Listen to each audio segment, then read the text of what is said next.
I'm here at SoHem Kustom and Supply on the north side of Brisbane. We're going to find out the process of bringing in LS iron blocks from the US to Australia to sell and supply for the burnout scene, the race scene. Everyone knows the reliability and the power you can get out of these things. He's got a neat little business in here, so let's go and check it out.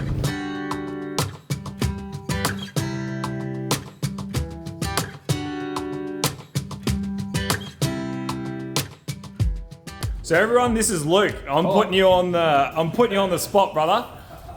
Always on the go. G'day. So we've got a customer here as well at the same time, which is excellent timing. You guys will get to see the process. Messaged Luke a couple of weeks ago, sort out a LC9 block, so Gen 4 for the new build for Pinky. They're good to handle boost as well. They're about 38 kilos lighter than an iron block, but just as strong because they're iron sleeves, so best of both worlds. And yeah, I did say they're good for boost. So if you wanted to put a blower or something on, these are the ones to do. Is that right? Is that right? He's inspected them all. If they get up to this stage, like they're on his shelf, then they're good to go. He pulls everything off, rotates, and make sure there's no knocking, no nothing like that. So then he said he'll just have a look around, always picks the best one, and then we'll get that. So for those of you who don't know, this is the exact place that I got my original iron block from. So this is the very same motor that we shipped Cuddles over to the US, and this is the same motor that I turned up to 8,300 RPM.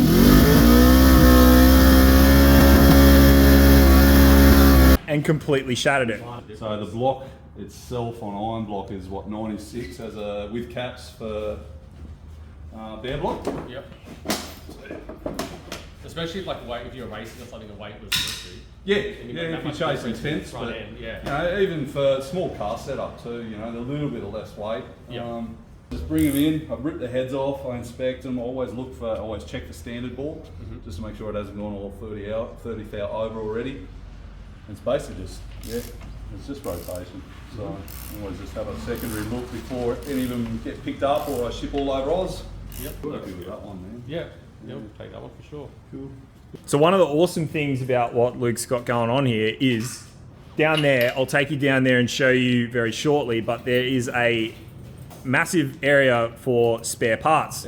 Like you were saying, if there is something that's gone wrong internally that doesn't get picked up, on the initial inspection or whatever, there is stuff down there that you can come and, sort of sort it out with Luke. You not only service Brisbane and Queensland, but you also sending them everywhere. Is that right? Tasmania, Perth, Darwin, all up Cairns, plenty of guys up that way. Yeah. All over the place. Still in Melbourne, Adelaide, everywhere, just about everywhere. I don't think I've sent one to Alice Springs, but plenty up in the Northern Territory. So what sort of engines do you mainly sort of deal with? What do you like bringing in? All day long is 6 litre iron block. So Gen 4, I've started doing the Gen 3s again. I found a better supplier and I'm really happy with their clean stock. So getting a lot more sort of late model LQ4 and the LQ9 stuff. Are you mainly bringing in long motors or shorts? I always bring in longs, because there's an appetite for the 821 and 823 heads, which are the LS3 heads. It sounds like a one-stop shop for sound like a fucking salesman. Oh no! No, a Cuddles deal. I was just saying, I was trying to explain it, and I sound like a friggin' salesman. But it's true. It is like a one-stop shop if you want an LS iron block and you want a set of heads with it. You want something with Gen 4 rods in it, which is great for boost. You can get that same stuff here in Australia, and the price is very reasonable.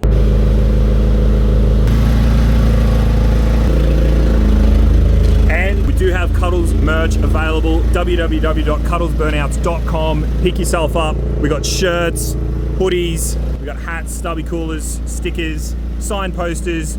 So jump on there, have a look and get yourself something. It's delivery in Australia, it's next day dispatch, get on it. Perfect. Mate, that fit like an absolute glove. Yeah, mate. I still have one, but everyone's gonna look at this thing and be like, he'll jam anything in this. Like, yeah, I will. 14 sets, 17 sets, engine blocks. I said he'll do it all. We need to show the people that. That's cool. I did not know that. So these things are a little strong because the outside diameter of that sleeve is the same as 5.7. Very, very thick sleeve. So these are 5.3. And the other reason they're really strong, right in there, Yeah. they're a Siamese bore, so you can't see the light coming through, whereas I've probably got a 6.2 up there, or another one I can show you that. But all that metal in there is connected, Yeah. and then a very, very thick sleeve. So And what block is that one? that's an LC9. Yeah. So that's an LC9. Just because it's alloy doesn't mean it's not good for boost. It's brilliant for boost. It's probably just as strong as the iron block 4853. So brilliant little bit of gear. Sort of kills two birds with one stone, right? Which I was going to say, we will prove that sooner or later. What's it good for? Good for boost. Good for boost. So I was going to quickly say, in terms of stock levels, what we've got here, is this sort of what you normally run? No. In terms of stock? Well, you can see all the empty pallets up there. That's just in the last 12 months alone. So I'm in between shipments at the moment. The first one's turning up in about 4 weeks, another one turning up December, and then I'll probably head over in March and do another container full of them. So at the moment on the water, I've got about 50 either short or bare blocks and longs as well. So yeah, I've got a lot of that. Also do the 4L80E transmissions. Yep. So I've got a bunch of those coming over as well. This is the equivalent LY6 Gen 4 5.3. And as you can see, they're not a Siamese board. You can actually see the water jacket going between the two bores. There's a gap in there. So where's that LC9, the alloy? It's all filled in there. So this is some of the problem I get when bringing them in. It's a very long time between drinks. By the time I purchase from my supplier over there and then they get here and I do my inspections, if I'd sent that out, I'd have one very pissed off customer. Like the bores are just smashed in it. Totally smashed. Bare block, 6.2. Decent price for buy-in, but yeah, it's just had a piston in there just going, no, you're no longer. Coffee tables, people, coffee tables. Do you sell many for coffee tables? Yeah, but a lot of fabricators are buying too, just for mock-ups. So, yeah, currency.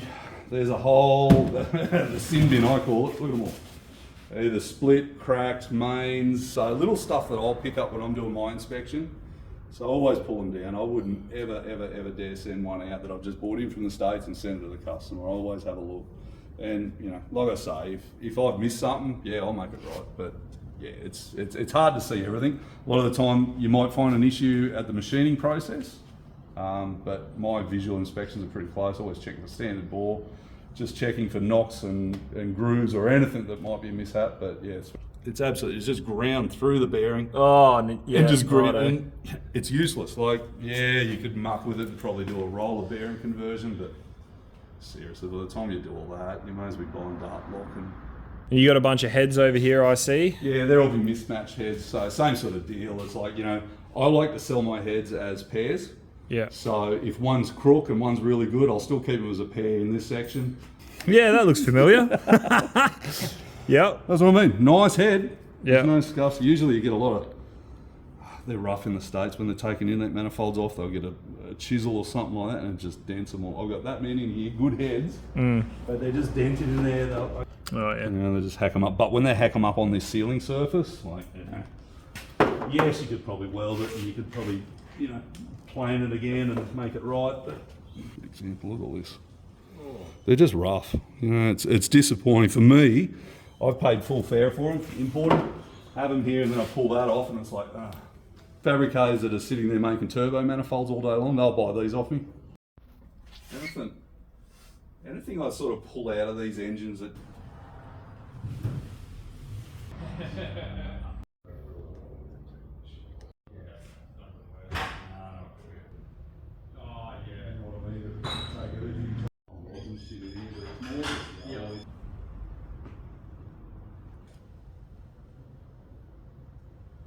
Just ones that what I found, like the green meanie up the back, that's already at 30 thou over. It's not a bad block. It looks fucking ugly. Just needs a little bit more TLC at the machining stage. That's all. So I like to sell just standard bore stuff because then everyone knows what we're playing with. Right, it hasn't been stuffed with in the past. It's as it is. Yes, it may need a hone, it may need 5, 10 thou over, but at least we know it's standard to start with. So, without sounding like a salesman again, if you're in the market for something like this, where can people find you if they want to get in contact? Or Mainly on the socials, yes. I'm still slacking, I haven't finished my website, but let's go old school. Just give me a buzz. My numbers are out. I'll freely give my number out when someone messages me.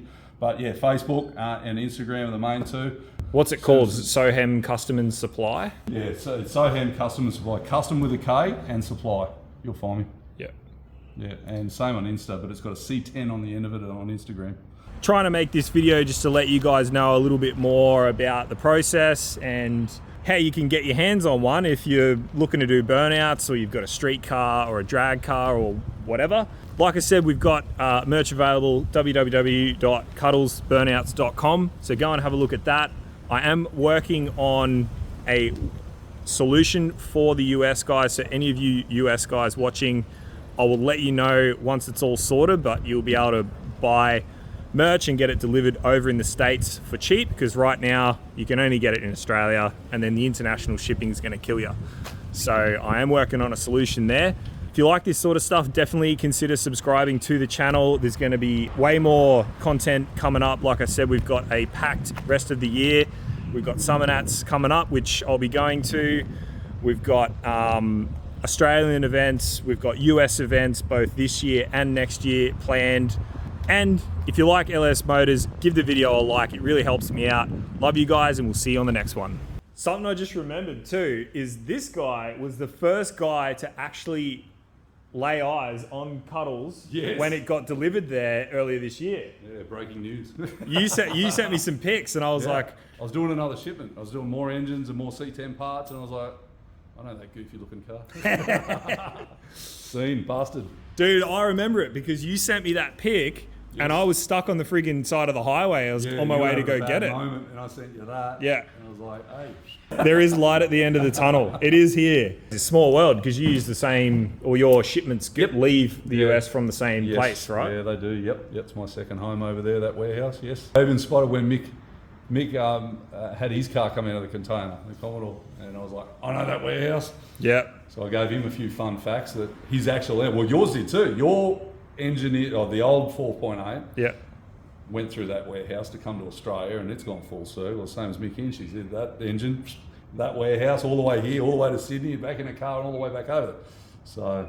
Oh, it's a crazy story when you think about that, eh? Like, it's gone and done its whole life in a van or whatever as a 4.8, and then it's got picked. Luke's brought it right here. I remember the 4.8 was like sitting up there or something when I come and got it. Yeah. And then we pulled it down, got it in Cuddles, went and skidded at Summer Nats with it, and then put it in a container and then revved the shit out of it and blew it up. So, and now it's got a 4.8 in it again. So they're good. 4.8s are great. Everyone wants 5.3, 6.0, but I like the 4.8s. I've had them in my old C10s. They're a good little engine. Turbos don't care. 4.8s. What's a rough price? Because they're way cheaper than the 5.3s and the 6.0s, aren't they? Yeah, those little Gen 3, $1,200 plus GST. Albo wants his cut. Man, $1,200 for an iron block 4.8 in Australia. Yeah. It's Gen 3, but you can still boost a Gen 3. Yeah. So, fun fact, Jacko's Lux had a Gen 3 LS1 in it. It did like 200 skids with 10 pound up its ass, and he was not kind to that thing. So you can definitely still run them stock as Gen 3, or actually the Gen 4 4.8 rods are different, aren't they? They're a longer rod, I think. They are, yeah. Well, it's a different stroke. I think they are a little different. I've never had the two rods sitting here, unless I pull that one down. I haven't had the two rods sitting here. I think they are. Yeah, I think the rod is longer. All the others are the same, like your 5.3, your 5.7, 6.2, 6.0. They're all the same length, same as cranks, but 4.8 just gets a little bit of fruitier stuff in there. Yeah. So if you're in the market, like definitely, I mean, that's a big reason why I chose a 4.8 is because I knew I could make very similar power to a 5.3 or even a 6.0. I mean, 6.0 is probably going to make it a lot easier, but you can still get the power out of a 4.8. It'll still do a great skid, and they're very, very strong if you don't rev them to the moon. You treat them reasonably, then they're good motors. So yeah, fun fact.